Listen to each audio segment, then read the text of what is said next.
Bendito Deus, eterno Pai, nós te glorificamos, Senhor, por tua graça, por tuas compaixões, ó Deus, pela tua intercessão, ó Deus, quando os nossos caminhos tomam passos tortuosos. Nós te glorificamos porquanto o Senhor tem zelado, pelejado pelas nossas vidas, tem nos admoestado e advertido, e por isso estamos aqui e queremos, Senhor, glorificar o teu nome, com louvor, com adoração, e, ó Deus, nos disponibilizando para aprender a tua palavra, e assim, ó Deus, levar a luz a todos os povos. Que o Senhor possa nos dar graça, ó Deus, porque aqui viemos em gratidão, na esperança de sermos instrumentos para a honra e glória do teu santo nome.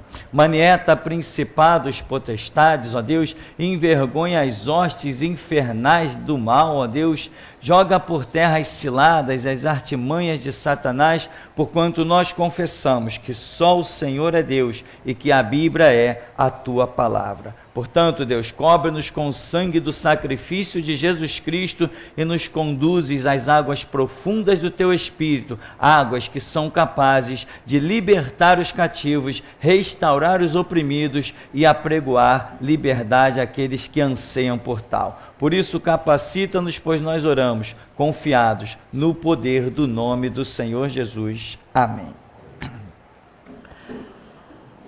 Irmãos, hoje nós queremos dar início a uma nova linha de estudo e pensamento. Como concluímos, eu achei muito glorioso, já 2 seminários que ficaram para trás, o de Daniel e o das profecias messiânicas. Eu achei tremendo essa graça que Deus nos tem dado. E hoje eu quero que você vá até Isaías 53,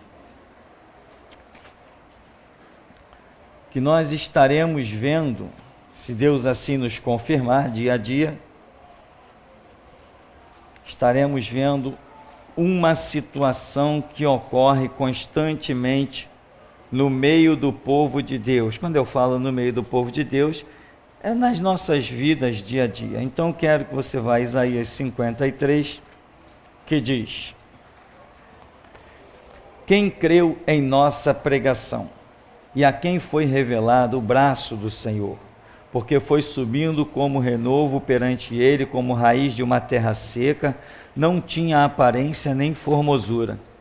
Olhámo-lo, mas nenhuma beleza havia que nos agradasse. Era desprezado e o mais rejeitado entre os homens, homem de dores e que sabe o que é padecer, e como um de quem os homens escondem o rosto, era desprezado, e dele não fizemos caso. Certamente ele tomou sobre si as nossas enfermidades, e as nossas dores levou sobre si, e nós o reputávamos por aflito, ferido de Deus e oprimido. Mas ele foi traspassado pelas nossas transgressões, e moído pelas nossas iniquidades. O castigo que nos traz a paz estava sobre ele, e pelas suas pisaduras fomos sarados. Todos nós andávamos desgarrados como ovelhas, cada um se desviava pelo caminho, mas o Senhor fez cair sobre ele a iniquidade de nós todos.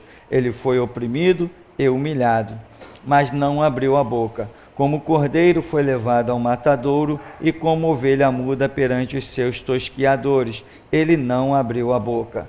Por juízo o opressor foi arrebatado, e de sua linhagem quem dela cogitou?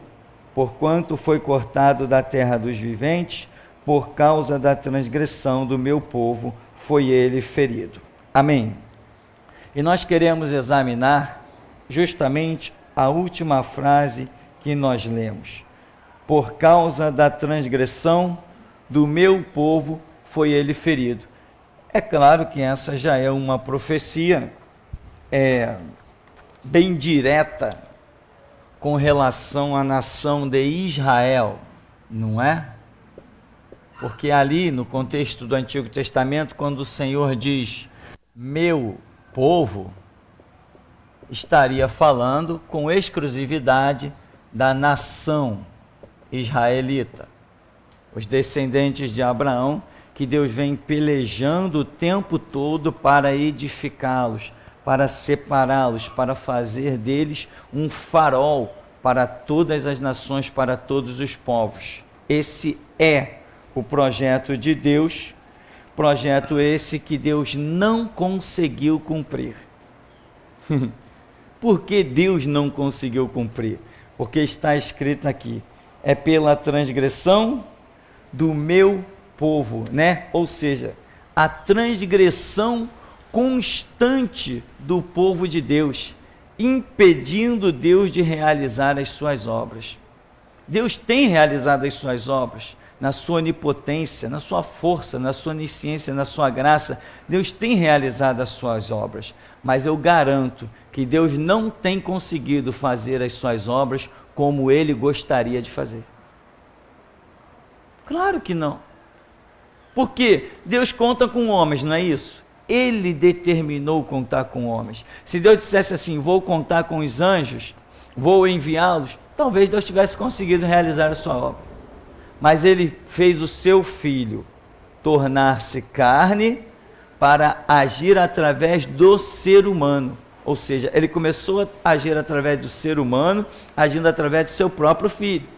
Esse é um projeto que Deus determinou, de usar homens em corpo carnal para falar a outros homens. Ele não quis usar os anjos. E tem mais, não pensa que, se os anjos estivessem pregando, seria mais fácil das pessoas crerem. Não dê tanto crédito a essa ideologia, de que as pessoas olhando, tendo o impacto do sobrenatural, que elas vão crer a ponto de serem salvas.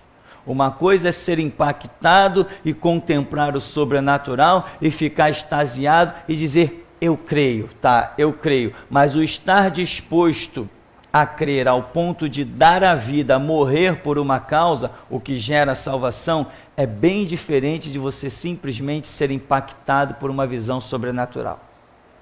Israel viu coisas sobrenaturais, mas nunca estiveram dispostos a dar a vida por Deus. Israel viu as pragas do Egito, Mar Vermelho, o rio Nilo se transformar em sangue, Israel viu o maná, e no entanto, depois lá na frente não estavam adorando o bezerro de ouro? Então não ouses pensar que se alguém visse legiões de anjos, que se renderia ao Evangelho de Jesus Cristo.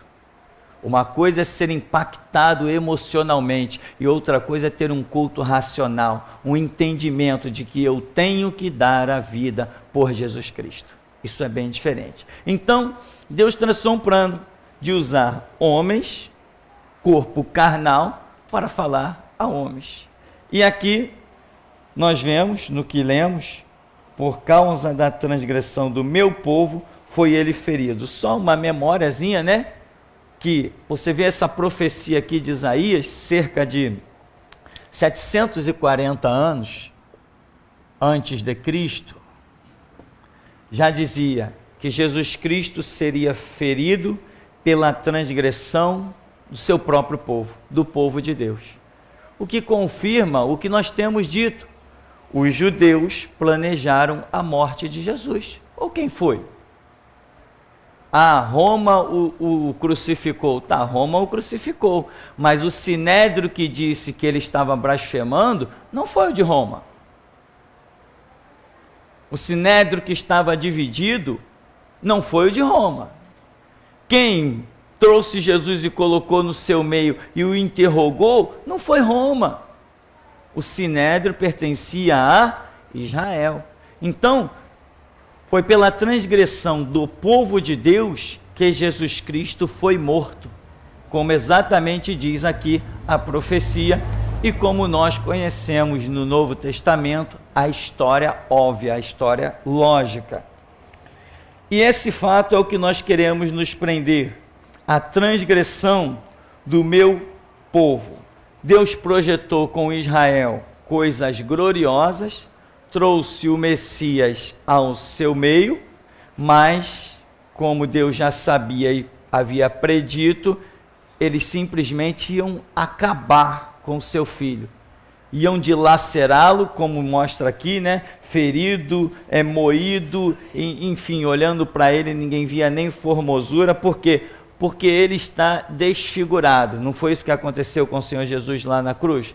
o camarada depois de ser espancado, usar a coroa de espinho, depois daquela crucificação, de todos aqueles horrores, quando alguém olhasse para Jesus, ele estava simplesmente irreconhecível. E quem fez isso? Quem foi o pivô de tudo isso? A história não mente. Depois, o que a nação de Israel passou, prova que eles foram culpados. O que a nação de Israel passou no mundo e passa até hoje, prova que eles foram culpados da rejeição do Filho de Deus na humanidade. Não que se Jesus tivesse chegado em outros povos, que de repente, nada disso ia acontecer. Não, ele falou, o Filho do Homem vai como dele está escrito, mas ai daquele por quem ele é traído. E Judas representa ali, praticamente, toda a nação de Israel. Porque toda a nação de Israel rejeitou Jesus. Essa é a realidade. Quem foram os grandes perseguidores do Evangelho? Quem foram os grandes perseguidores de Paulo, de Pedro, Tiago, João? Quem apedrejou Estevão? Foram os romanos que apedrejaram Estevão? Depois daquela declaração tremenda, daquela sabedoria, Estevão simplesmente conta a história. Olha, Deus não habita em templos feitos por mãos de homens. Deus se manifestou a nosso pai Abraão lá em terra estranha.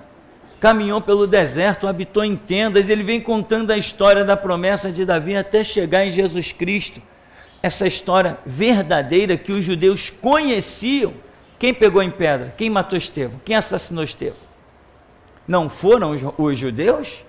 Foram os judeus, foram os seus irmãos. Por quê? Porque diz a Bíblia, não podiam resistir à sabedoria com que ele falava. Ele calava todo mundo, qualquer argumento que vinha, ele calava.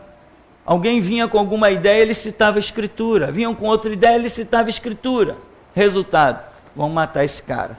Quem assassinou Estevão? Judeus, né? Quem perseguiu a igreja? Quem apedrejou Paulo depois de se converter? Quem perseguia Paulo de cidade em cidade? Então, a culpa da nação judaica é óbvia, e agora neste século, conforme mostra Zacarias capítulo 14, nós veremos a culpa deles ser exterminada. Eles serão purificados, assim como para eles saírem do Egito e alcançar a libertação, um preço de sangue altíssimo foi pago. Quase a nação inteira, quase todos os homens do Egito foram mortos para que Israel alcançasse libertação. Agora, para que a maldição que está sobre Israel, posta pelo próprio Senhor Jesus, quando disse para a figueira, nunca mais nasça fruto de ti, para que aquela maldição seja exterminada e eles voltem a produzir fruto, eles terão que pagar um alto preço. Assim como Deus cobrou das nações um alto preço para libertar Israel, hoje Israel está cativo na própria prisão de Deus chamada maldição.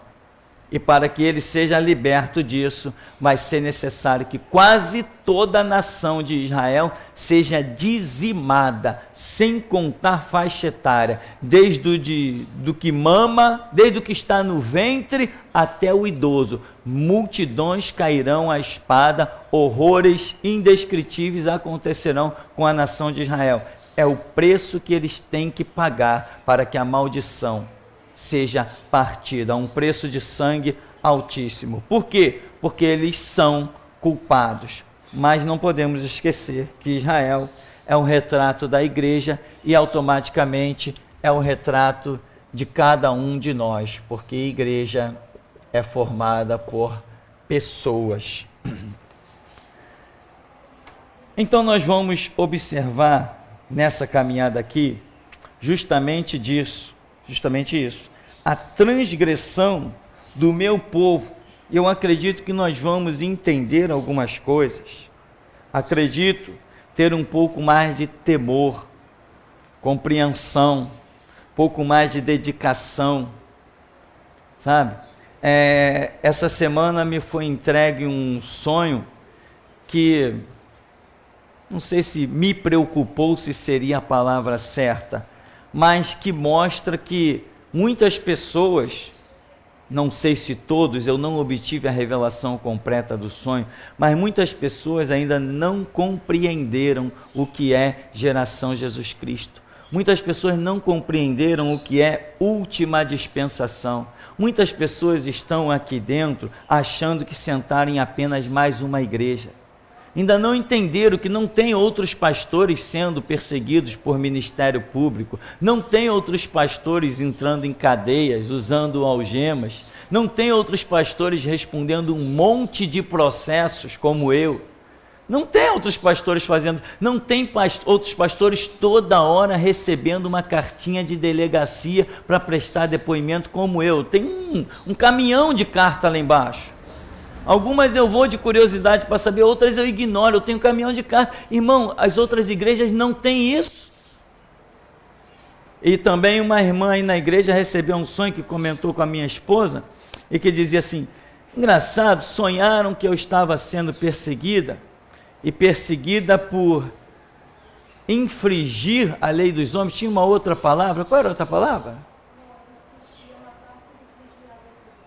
Né? Era perseguida por infringir a lei dos homens, e a pessoa até dizia assim, mas eu não faço nada de errado, mas Jesus Cristo só aceita para o sacrifício cordeiros imaculados.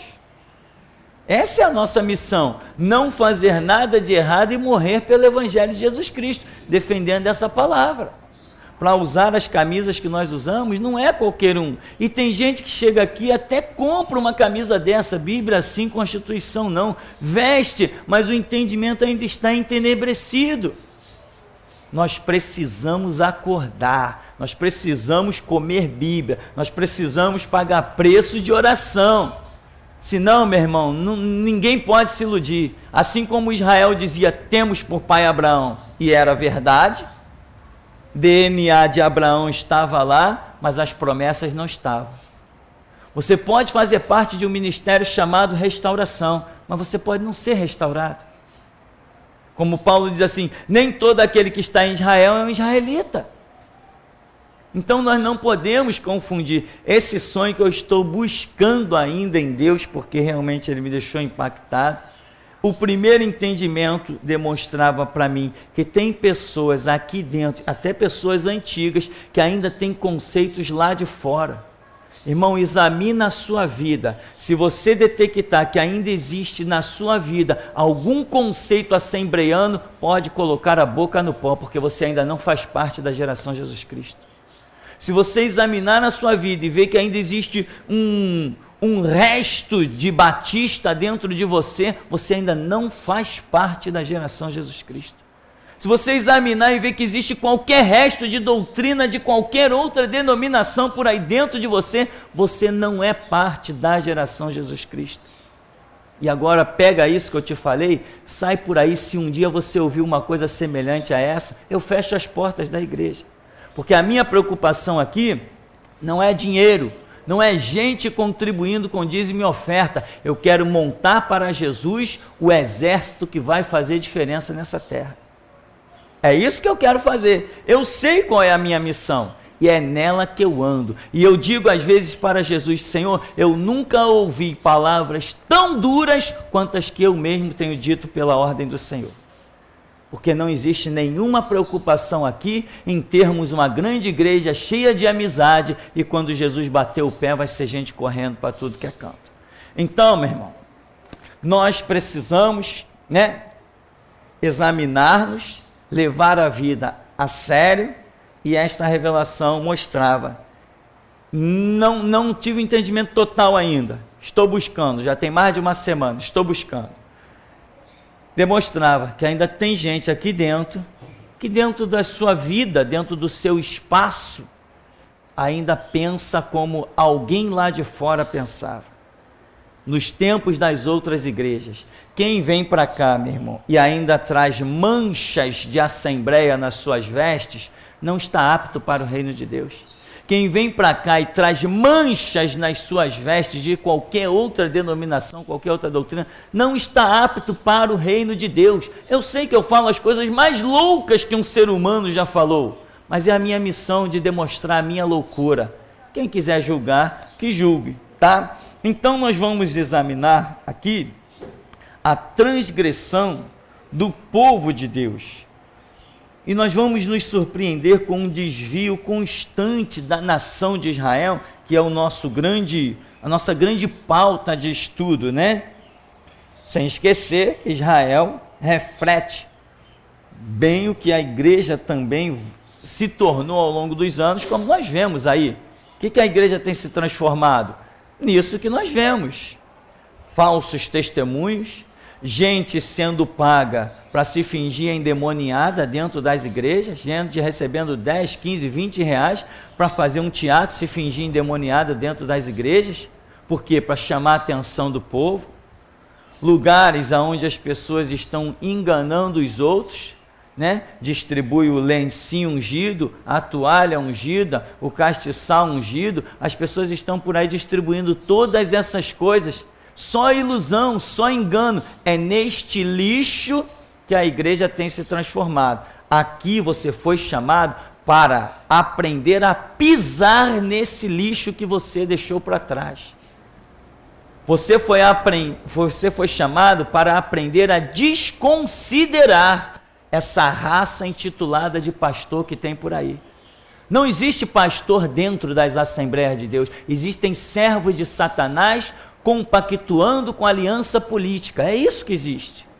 Para as pessoas verem o quanto nós estávamos falando a verdade, Deus trouxe à luz hoje que a igreja de Madureira se tornou um discipulado do reverendo Moon, que diz ser a reencarnação de Jesus Cristo. Quando eu falava das Assembleias de Deus, muita gente pegava pedra e só não me apedrejava porque não tinha condições. Muitos desejaram a minha morte e hoje tem que me mandar e-mail. Pastor, eu tenho que admitir, tu tinha razão, vai admitir para o inferno, eu não estou pedindo aplauso de ninguém, eu tenho uma missão. E muita gente não entende, está pensando que eu vivo de aplauso. Quem vive de aplauso é palhaço, eu não sou palhaço.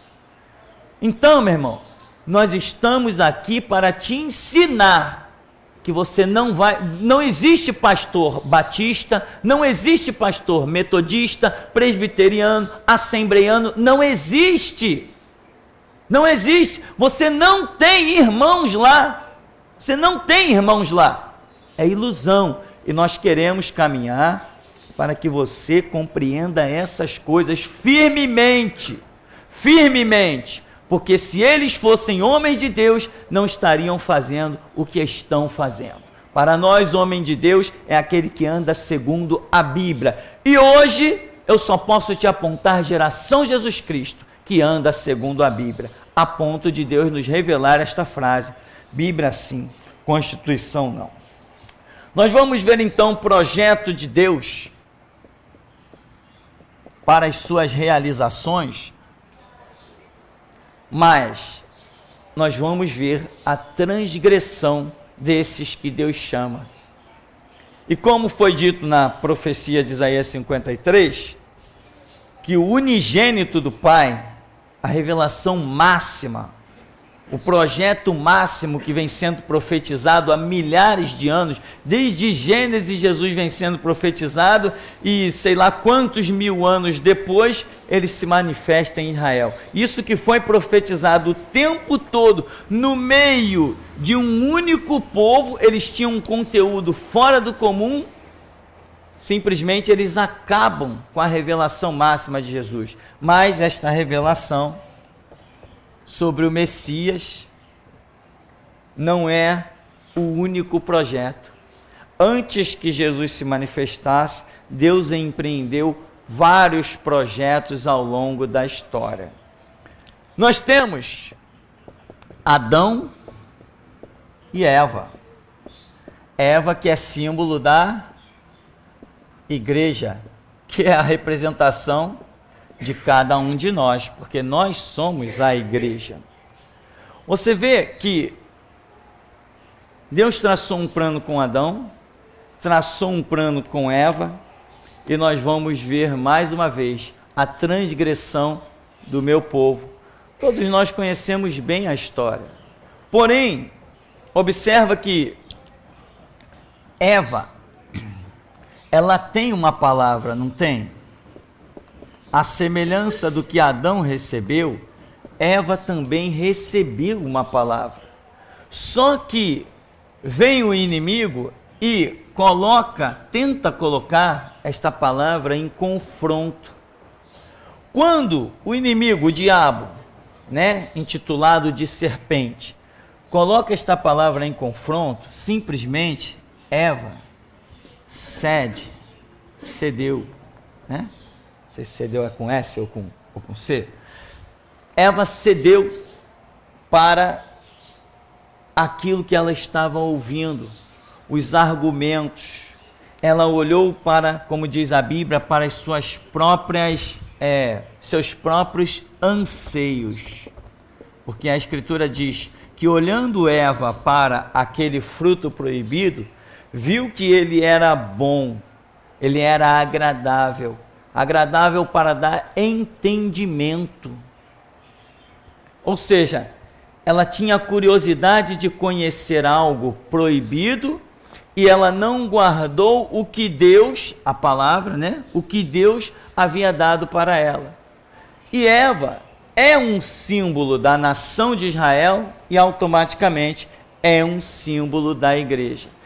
Irmão, como que Deus vai concretizar os seus projetos se Ele dia a dia nos tem dado palavras e nós não temos sustentado essas palavras?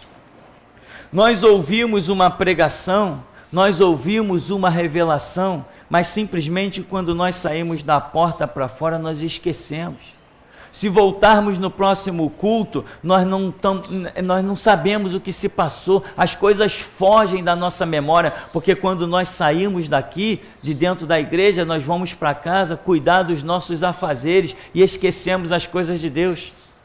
A nossa vida se resumiu numa vida de igreja. Nós estamos nos assemelhando a todos aqueles que ficaram para trás.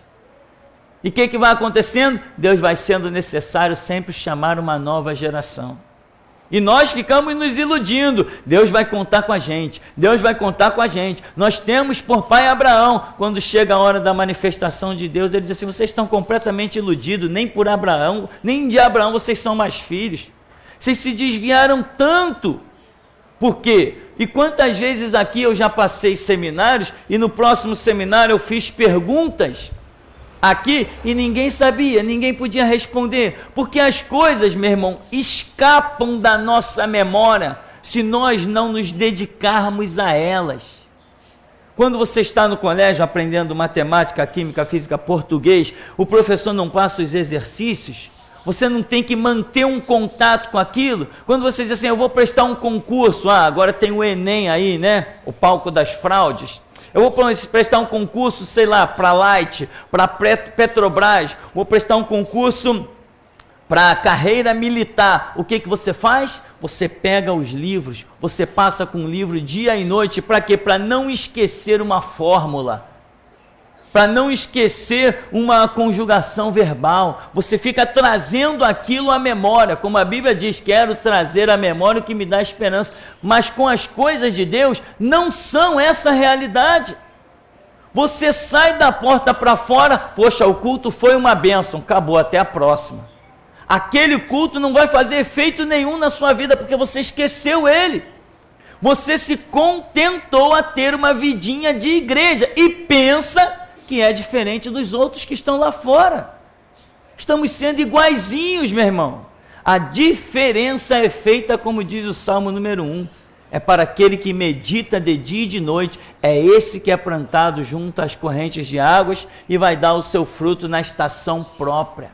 Então, Deus investiu tanto em Adão e Eva, a ponto de que eles seriam? Eles seriam os guardiãos, eles seriam aqueles que ministrariam uma verdade tremenda da manifestação de Deus para todos os descendentes, eles seriam uma glória, o mundo seria diferente, mas eles transgrediram. Ao invés da bênção veio o quê? A maldição. E veja bem, Eva foi seduzida por Satanás. Ela não guardou a palavra que ela tinha.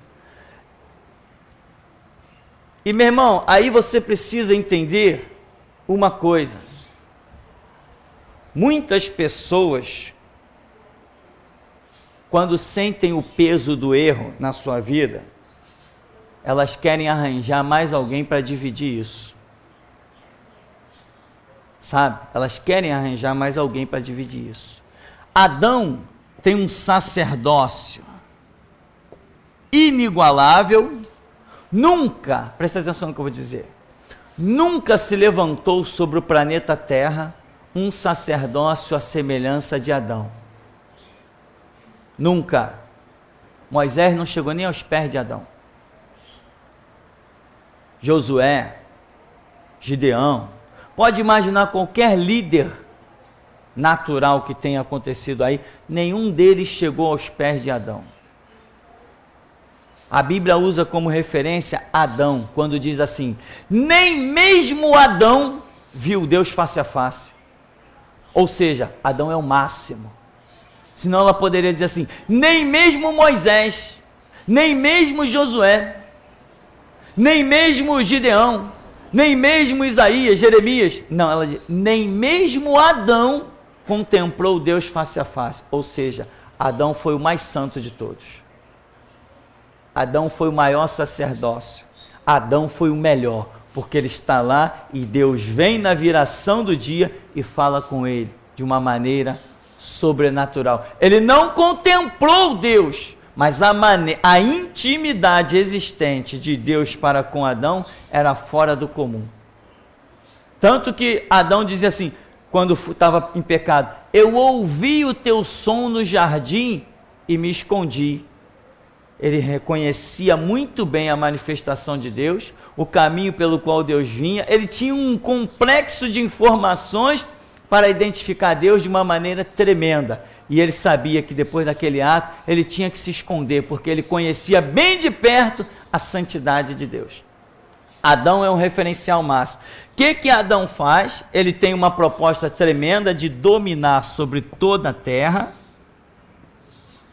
Ele não guarda o seu principado, vem a sua companheira, Eva, lhe apresenta o caminho do pecado, como eu estava dizendo.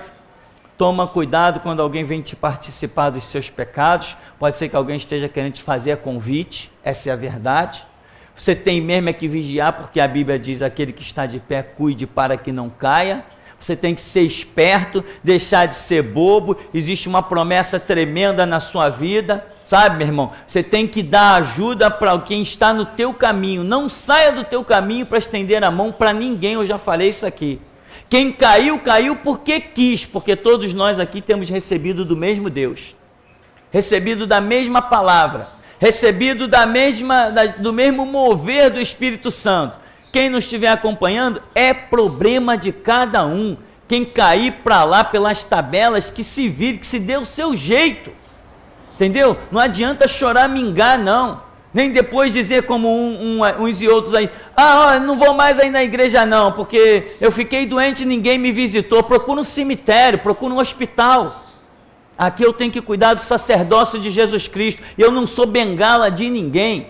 Quem não sabe ficar de pé, que aprenda. Está recebendo a palavra para ficar de pé. Se não quer ficar, que caia, que morra, saia do caminho. Tem uma multidão aí fora esperando para entrar. Adão não guarda o seu principado. Adão, ele tem uma palavra tremenda, ele tem uma palavra gloriosa, mas ele se deixa mover sentimentalmente por alguém que está muito junto dele. Ou seja, Deus está dizendo, é pela transgressão do meu povo. Eu crio projetos e o meu povo não me deixa concluir. Eu incluo esses rebeldes e eles não me deixam concluir o que eu quero. Eu crio projetos e toda hora eu tenho que achar uma nova geração para repetir os mesmos projetos. Eu te pergunto, não é isso que nós vemos na história? O tempo todo Deus chamando pessoas diferentes para fazer as mesmas coisas. É isso, eu só enxergo isso. Deus chamou Adão, queria que ele dirigisse um povo, lá foi-se Adão. Deus chamou Moisés, queria que ele dirigisse um povo. Moisés vai lá e arrebenta a rocha. Deus falou, tu está fora, tu não serve para mim. Deus vai e chama Josué. Josué vai e faz aliança com os gibeonitas, sem consultar a Deus. É o dono da cocada preta. Ou da branca, sei lá o quê. Não é assim que funciona. Nós não estamos vendo o tempo todo Deus chamando alguém e todo mundo tendo seu ministério interrompido. Deus chama Saul, o cara acha-se o máximo. Deus rejeita ele e diz assim, não, achei outro, achei Davi. Agora eu vou projetar com Davi. E Deus nunca consegue concluir os seus planos, porque sempre tem um homenzinho metido a besta, que não deixa. Aí Deus chama Davi e diz, esse aí é segundo o meu coração, esse é o homem, tal, esse que é o homem, cobiça uma mulher lá, sentimentalmente, se torna um abestalhado, apaixonado. Apaixonar-se é uma coisa tão simples, todo ser humano se apaixona, mas um homem de verdade é aquele que leva para o sepulcro muitos dos seus sentimentos. Não interessa, posso estar apaixonado por quem quer que seja, o meu amor por Jesus Cristo e pelo ministério tem que ser maior. Não interessa. Eu tenho que saber carregar a minha cruz, eu tenho que saber carregar a minha coroa de espinho, eu tenho que saber negar-me a mim mesmo para contemplar as grandezas de Deus. Porque lá na eternidade, meu irmão, nada dessas coisas vai fazer a mínima diferença. Aí Deus vai e chama Davi. Não, esse aqui é o tal, esse é o homem. Aí esse que é o tal, que é o homem, vai contar o censo. Deus chama ele para viver da fé, tinha sustentado ele no deserto, prepara ele, capacita ele, no meio do deserto, suprindo de uma maneira gloriosa, deu-lhe até um exército no deserto, coisa que ninguém conseguiria fazer. Ele vem e assassina um marido de uma mulher, porque cobiçou essa mulher. E agora? E assim vai Deus, procurando sempre uma pessoa diferente, que possa realizar as mesmas coisas que ele propôs desde Adão, que houvesse alguém com o sacerdócio que governasse toda a terra. Não muda nunca. A história se repete. Aí finalmente Deus se cansa, vou assim dizer, e diz assim, ó, escreve aí, profeta, não há nada novo debaixo do céu. Então, meu irmão, você tem um chamado, você tem uma proposta.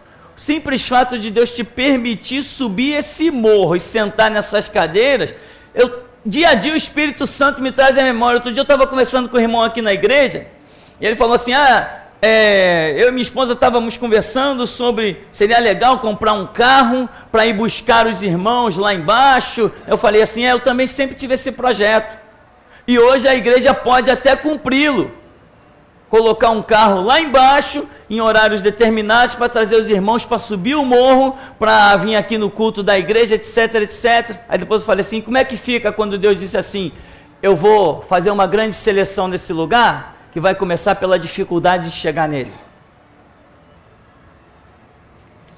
Não vou facilitar nada para ninguém. É mais fácil eu criar um foguete para mandar a gente para a lua do que trazer para a geração Jesus Cristo. Esse é o plano de Deus nesse lugar. Isso aqui não é para qualquer um, não é para qualquer um. Tu pode ver que de vez em quando a igreja está lotada. Alguém diz assim, pastor, vai ter que comprar mais cadeira. Vai nada, espera aí. Só esperar um pouquinho. Só esperar um pouquinho. Logo, logo essa multidão vai embora. Meu irmão, lugar de seleção não é lugar onde você vai esperar a multidão. É lugar onde você vai esperar o melhor. E os melhores, sem nenhuma modéstia, os melhores são muito poucos. Adão não sustenta o projeto de Deus na sua vida. Adão é mais um que cai. Ou melhor, é o primeiro, né? Adão é o primeiro que cai. E que vai ser retrato de toda uma multidão que virá pela frente. Você tem ideia quantos sacerdotes se levantaram em Israel? Quantos reis se levantaram em Israel? E a profecia vai sempre dizer assim, é a transgressão do meu povo. A transgressão do meu povo. A transgressão do meu povo. A transgressão do meu povo, até que finalmente Deus vai, levanta Osés e diz assim, olha, escreve aí, Osés, O meu povo está sendo, ou seja, ele vem sendo destruído por falta de conhecimento. Agora, irmão, é um fato que a falta de conhecimento destrói, mas cá entre nós, tem muita gente com conhecimento que também é destruída. Aí é que é triste. Zacarias, tua mulher vai ter um filho. Quê? Não é possível isso não. Que isso, cara? Tu é um sacerdote? Tu não está me vendo aqui não? Falando contigo? Não, mas minha mulher é estéril. E avançada em idade. E eu já sou um farrapo humano. Como que a minha mulher vai ter um filho? Ué, mas tu não conhece a história de Abraão, não? Tu não é um sacerdote? Sou. Tu conhece a história de Abraão? Conheço. Opa, esse camarada aí não tem falta de conhecimento. Tem falta de fé. Amém, meu irmão? Nem todos que são destruídos é por falta de conhecimento, como Zacarias. Vou pegar leve contigo, eu sou Gabriel que assisto na presença de Deus. Tu não creste nas minhas palavras, tu vai ficar mudo até a promessa se cumprir. Até a criança nascer, você vai ficar mudinho, sem conseguir falar uma palavra, vai se comunicar por gesto e vai escrever em tábuas. Esse é o teu castigo, e estou pegando leve. Mas Zacarias, um sacerdote, tinha conhecimento, sabia que Deus fez Sara com 90 anos dar à luz, sabia que Abraão já tinha quase 100 anos quando esse fato aconteceu, sabia. Então tem muita gente que os planos de Deus não estão se cumprindo na vida da pessoa, e não é por ela ter uma ignorância a nível de conhecimento, mas uma ignorância a nível de não exercer a sua fé. Amém, meu irmão? Então, estes são episódios tão simples. Nós começamos aqui falando de Adão e Eva, gente chamada para um projeto, mas a semelhança do que o Senhor diz com Isaías, que diz, né? Por juízo opressor foi arrebatado, e de sua linhagem quem dela cogitou, porquanto foi cortado da terra dos viventes, por causa da transgressão do meu povo foi ele ferido. Então, é a nossa transgressão que tem impedido os projetos gloriosos de Deus. Eu diria que ao longo de 2000 anos de história, Deus tem conseguido arrastar os seus projetos e não cumpri-los gloriosamente. Os projetos de Deus têm sido arrastados na sua onisciência e na sua determinação, no seu ser Deus, realmente, ele vai cumprir os seus projetos, mas cá entre nós, irmão, ele começa lá no começo da história, tem que passar 20 anos para ele pegar mais um pedacinho, mais 200 anos outro pedacinho, mais 300 anos, olha o que aconteceu com Israel. Profeta desconhecido, vai lá profetizar.